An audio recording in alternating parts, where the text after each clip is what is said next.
ఆంధ్రప్రదేశ్ మాజీ CM YS Jaganmohan రెడ్డికి తాజాగా ప్రమాణ స్వీకారం చేసిన చంద్రబాబుకు ఎంత తేడా అంటూ తెలుగుదేశం పార్టీ ఓ ఆసక్తికర పోస్ట్ చేసింది.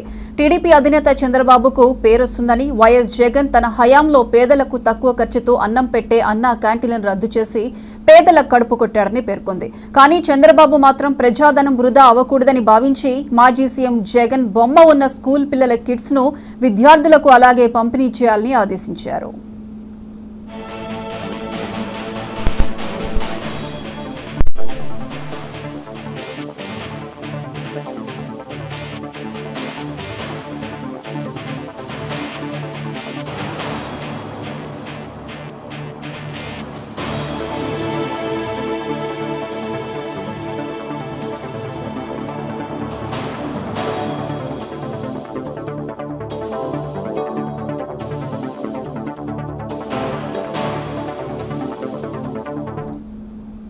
ప్రజాధనం వృధా అవ్వకూడదని ఆలోచించే చంద్రబాబుకు మాజీ సీఎం జగన్ కు చాలా వ్యత్యాసం ఉందని టీడీపీ ఎక్స్ లో పోస్ట్ చేసింది.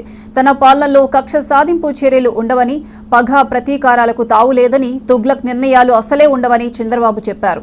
తాను చెప్పిన మాట మేరకు పాలనలో పగ ప్రతీకారాలకు చోటు ఉండకూడదని భావించి జగన్ బొమ్మ ఉన్న స్కూల్ కిట్స్ ను విద్యార్థులకు అలాగే పంపిణీ చేయాలని చంద్రబాబు ఆదేశించారని పేర్కొంటూ టీడీపీ ఎక్స్ ఖాతాలో పోస్ట్ చేసింది.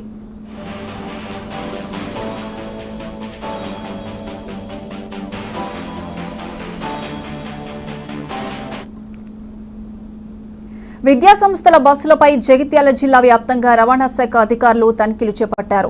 నిబంధనలు పాటించని 3 స్కూల్ బస్సులు, 5 ఇతర వాహనాలు సీజ్ చేశారు. జిల్లా వ్యాప్తంగా 464 స్కూల్ బస్సులు ఉన్నాయని, అందులో 300 వరకు బస్సులు ఫిట్నెస్ కలిగి ఉన్నాయని రవాణా శాఖ అధికారి వంశీధర్ అన్నారు. మిగతా వాహనాలు కూడా ఫిట్నెస్ చేపించాలని, లేదంటే ఎట్టి పరిస్థితుల్లోనూ రోడ్లపై తిప్పకూడదని చెప్పారు. జిల్లాలో ఎన్ఫోర్స్మెంట్ టీం తనిఖీలు నిరంతరం కొనసాగుతాయని, వాహన యజమానులు నిబంధనలు పాటించక పోతే కఠిన చర్యలు తప్పవని హెచ్చరించారు. విద్యాసంస్థలు రీఓపెన్ అయిన సందర్భంగా ఎవరైతే వాహన యజమానులు ఉన్నారో, విద్యాసంస్థలు ఎవరైతే వాహనాలు కలిగి ఉన్నారో వారందరూ వారి యొక్క వాహనాలు ఫిట్నెస్ కంపల్సరీ చేయించుకున్న తర్వాతనే రోడ్ల మీద తీసుకురావడం కానీ, పిల్లల్ని ఎక్కించుకోవడం కానీ చేయాలని విజ్ఞప్తి చేయించున్నాము. లేనిచో తీవ్రంగా కఠినంగా వారిపై చర్య తీసుకోవడం జరుగుతుంది. అలాగే స్కూల్కి సంబంధించిన ఏవైతే పిల్లల్ని ఎక్కువగా ఎక్కించుకోకపోవడము, ఓవర్లోడ్ కలిగి ఉండకపోవడము, driver licence minimum 5 years experience కలిగి ఉండటము, ఫస్ట్ ఎయిడ్ కిట్ వెంబడి పెట్టుకోవడము, బస్ వెంబడి ఒక అటెండెంట్ని కలిగి ఉండటము, ఇలాంటి తగు జాగ్రత్తలు తీసుకొని మాత్రమే బస్సులు రోడ్ల మీద తిప్పాలని స్కూల్ యాజమాన్యానికి విజ్ఞప్తి చేస్తున్నాము. లేని ఎడల చాలా కఠినంగా వారిపై చర్య తీసుకోవడం జరుగుతుంది.